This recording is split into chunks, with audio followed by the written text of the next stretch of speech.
Baku. How are you looking forward to that, or not looking forward to it? Is that going to be a problem? No, we've done it recently, a couple of weeks ago, so it's fine. We've got that experience and a good experience winning there as well. So, like I said, our first 2 games will be in Baku as well. So we have got the potential to stay there, depending on facilities and heat. So yeah, it's better to have that choice rather than not. Are you going to assess your base camp, group stage base camp around that now? You're going to sort of look what is going to work best for Optimum? Yeah, we just meet with the team and just, like I say, just check out the facilities. We've recently been there, so the facilities were great when we were there. And again, we've got good memories of being there quite recently. And hopefully with the 2 games there, Azerbaijan can adopt Wales as their second country, and we'll have a few locals cheering for us.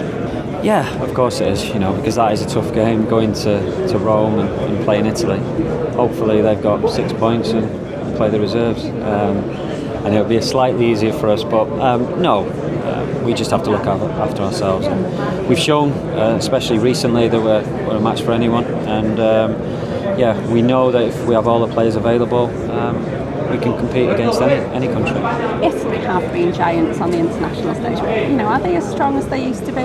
No, I think they've had a quiet time and they've come back in a big way. They've got a top manager, obviously who I know well, who's been in the Premier League, won the Premier League, and 10 games in the qualifying, 10 wins. So they've got a very talented young team, and like I said, they'll be favourites to go through.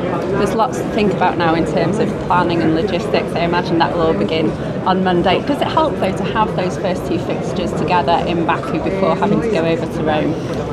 Yeah, it's an advantage that we've been there recently, and we now have got the opportunity to potentially to base ourselves there. So after the game, you're not flying off, and within half an hour you can be back at the hotel recovering.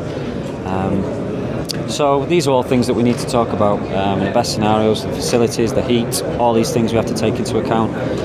But like you say, we'll do that over the coming weeks. Of course, we've spoken about this recently. It's something that you never did as a player, but such a huge achievement to lead Wales to this competition as a manager. Yeah, tonight was a proud moment for myself, but like I've always said, it's not about me, it's about Wales as a country competing every tournament, competing and getting to a major tournament. And we're in a good place at the moment. We've got a good crop of young players coming through, and now they're going to get a taste of what it's like in the Euros. So, exciting times, but also not taking anything for granted. We have to turn up in every game, every minute, otherwise you come unstuck. Yeah, I think that's really important. I think what Chris said is right.